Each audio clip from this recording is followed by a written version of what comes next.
തന്ന നിയമങ്ങൾക്ക് ശേഷി നഷ്ടപ്പെടുമ്പോൾ ഭൂമിയിൽ അവതാരങ്ങൾ ജന്മമെടുക്കുന്നത് കോസ്മിക് ലോ. ആ ഒരു അവതാരത്തെ ഇന്ന് ഈ വേദിയിൽ ആ ഒരു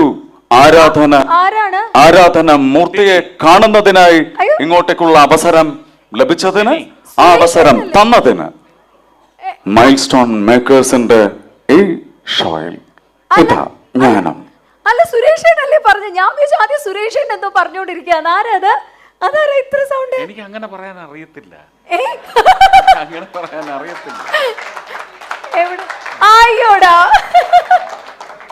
സുരേഷേട്ടാ, ഒന്ന് നമുക്ക് കേറാം. പ്രിയങ്ക ചേച്ചി, താങ്ക് യു സോ മച്ച്. അപ്പൊ ഇനി നമ്മുടെ ഷോയ്ക്ക് ഇവിടെ ഉണ്ടാവണം എന്ന് ഞങ്ങൾ ഒന്ന് റിക്വസ്റ്റ് ആണ്. ചേച്ചി please be on the side. ദേ, രണ്ടുപേരോട് ഒന്ന് കേറാൻ പറയാണ്.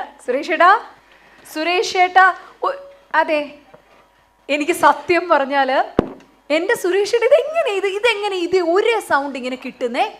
അല്ല, അത് നേരത്തെ പറഞ്ഞില്ലേ, കുറച്ച് കൂട്ടി പറയുന്ന പറഞ്ഞില്ലേ, അത് തന്നെയാണ്, മിമിക്രി തന്നെയാണ്. ആണോ? ഇത് വലിയ അബദ്ധത്തിൽ പോയി ചാടിയ ആളാണ്. ഇതിങ്ങനെയാണ് ശബ്ദം എന്നൊക്കെ പറഞ്ഞിട്ട് പോയി അബദ്ധത്തിൽ ചാടി അവസാനം രക്ഷിക്കാനും ഞാനാ ചെല്ലേണ്ടി വന്നത്. വീഡിയോ ചെയ്തിടാൻ പറഞ്ഞു. ഭയങ്കര കുഴപ്പത്തിലായ പോലീസുകാരനാ. അതാണ്, സിവിൽ സർവന്റ് ആണ്, എക്സൈസ് ഓഫീസർ ആണ്. ശരിക്കും പറഞ്ഞ DC-യുടെ ഡെപ്യൂട്ടി കമ്മീഷണറുടെ സ്പെഷ്യൽ പെർമിഷനിലാണ് സാർ ഇന്നിവിടെ വന്നേക്കുന്നത്. അല്ല, ഞാൻ ചോദിക്കട്ടെ, ആരാണ് ആദ്യം പറഞ്ഞത് ഈ സുരേഷ് ഗോപിയുടെ ശബ്ദമായിട്ട് ഒരു ബന്ധമുണ്ട് എന്നുള്ള? ആരാ പറയുന്നേ? എന്തായാലും ഈ ഒരു ഷോയിൽ വരുമ്പോൾ ഞാൻ ആദ്യം തന്നെ എൻ്റെ സുരേഷ് ഏട്ടൻ്റെ ഫാൻസിനോടും ഇത് കണ്ടുകൊണ്ടിരിക്കുന്ന എല്ലാവരോടും ഞാൻ പറയും, ഈ മോഡുലേഷൻ ഞാൻ അങ്ങനെ തന്നെ കീപ്പ് ചെയ്യാൻ പോവുകയാണ്. കാരണം മഹാത്മാ രക്ഷക് പുരസ്കാരം എനിക്ക് തൃശ്ശൂരിൽ ചേർപ്പ് മൈതാനിയിൽ വെച്ച് നൽകുന്ന ആ ഒരു നിമിഷം ജയരാജ് വാര്യർ അദ്ദേഹം എന്നോട് പറഞ്ഞിരുന്നു, ഈ മനുഷ്യൻ അബ്ദുൽ ബാസിത്ത് എന്ന് പറയുന്ന ഈ ആൾ ലഹരിക്കെതിരായിട്ടുള്ള സന്ദേശം ജനങ്ങളിലേക്ക് എത്തിക്കുന്നതിന് അതിനുള്ള വെഹിക്കിളായി, അത് എത്തിക്കുന്നതിനുള്ള ഒരു വെഹിക്കിളായി അദ്ദേഹം സെലക്ട് ചെയ്തിരിക്കുന്ന ഒരു വാഹനം എൻ്റെ ഏട്ടൻ്റെ വോയിസ്. കാരണം ഈ ഒരു രീതിയിൽ പറഞ്ഞ് ഒരുപാട് ജനങ്ങളിലേക്ക് എത്തിക്കാൻ കഴിഞ്ഞു. അതിൽ നിന്നുള്ള ഒരുപാട് ഫീഡ്ബാക്കുകൾ എനിക്ക് കിട്ടി. ഒരുപാട് ആൾക്കാരിൽ നിന്നുള്ള മാറ്റം ഞാൻ അനുഭവിക്കുന്നുണ്ട്. മുന്നോട്ട് പോയിക്കൊണ്ട് തന്നെ ഇരിക്കും. എത്ര എതിർപ്പുകൾ വന്നാലും ട്രോൾ ചെയ്യാനും. അല്ല, ഞാൻ ഒറ്റ കാര്യം ചോദിച്ചോട്ടെ, സാറിന്റെ ഒറിജിനൽ സൗണ്ട് ഏതാ? എനിക്കറിയില്ല. അല്ല, എനിക്കൊന്നും മനസ്സിലാവുന്നില്ല. അല്ല, സുരേഷ് ചേട്ടൻ വന്ന് പറഞ്ഞ അതുപോലെ തന്നെ ഇതിങ്ങനെ കയറി വന്നപ്പോൾ ടിനിച്ചേട്ടൻ എന്നോട് വിളിച്ച് പറഞ്ഞു, എത്രയും പെട്ടെന്നൊരു വീഡിയോ ചെയ്തിടാനായിട്ട്, ഇന്ന മാതിരി ഇങ്ങനെയാണ്. അപ്പം ഞാൻ സംസാരിക്കുമ്പോൾ ചേട്ടാ, ഞാൻ ആ ടൈമിൽ ഇതിനെക്കുറിച്ച് പറയാൻ തുടങ്ങിയായിരുന്നു. അങ്ങനെ വരെ ഞാൻ എൻ്റെ ജീവിതത്തിലെ എല്ലാ നിമിഷങ്ങളിലും ഞാൻ സുരേഷ് ഏട്ടനായിട്ടല്ല ഞാൻ ജീവിക്കുന്നത് എന്ന രീതിയിൽ പറയുമ്പോഴും അറിയാതെ എവിടെയെങ്കിലും കയറിപ്പോരുവോ എന്നുള്ള ഒരു പേടിയുണ്ടായിരുന്നു എനിക്ക് ആ പേടിയുണ്ടായിരുന്നു. പക്ഷെ ഇപ്പൊ എനിക്ക് തോന്നുന്നത് ഞാൻ എൻ്റെ ശബ്ദം ഞാൻ മിമിക്രി ചെയ്യേണ്ടി വരും എന്നാണ് എനിക്ക് തോന്നുന്നത്. ഞാൻ ചോദിക്കട്ടെ സാറേ, വേറെ ആരെങ്കിലും സ്റ്റാർസിന്റെ സൗണ്ട് വല്ലതും മിമിക് ചെയ്യാറുണ്ടോ? തീർച്ചയായിട്ടും. ആരുടെയാണ്?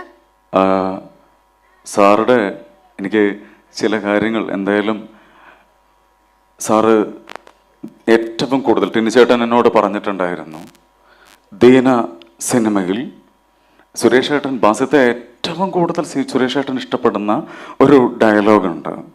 ആ ഡയലോഗ് സുരേഷ് ഏട്ടൻ തമിഴിൽ സംസാരിക്കുന്ന ഡയലോഗ് ഇടയ്ക്കിടയ്ക്ക് ഷൂട്ടിംഗ് സൈറ്റിൽ വെച്ചിട്ട് ഇങ്ങനെ പറയും.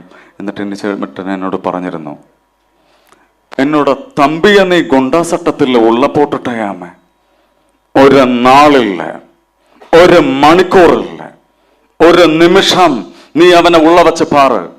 234 തൊകുതിയില് എന്ത് തൊകുതി പോനാലും വന്ന് വെട്ടുവാൻ ദീന കയ്യത്തം വെട്ടുവാൻ, ആദികേശവൻ കഴുത്ത വെട്ടുവാൻ.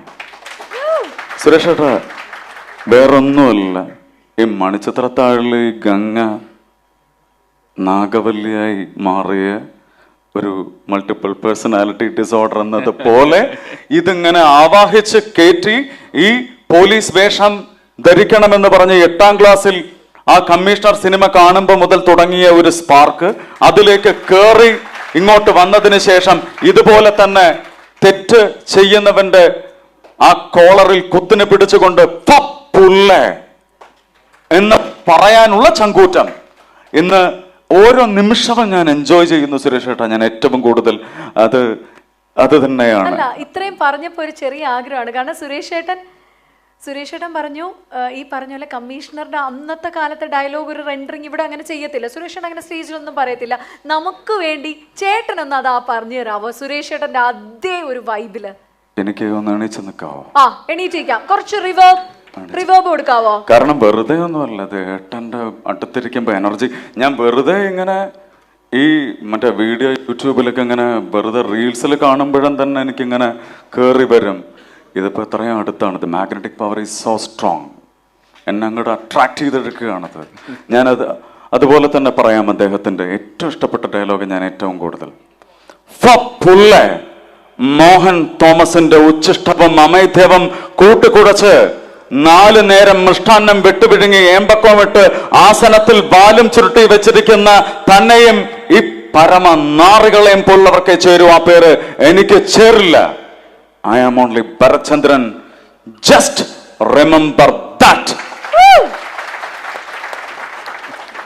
സുരേഷ് ഏട്ടാ, ഇതെല്ലാം ഒരു ഫാൻ ബോയ് മൊമെന്റ് ആണ്.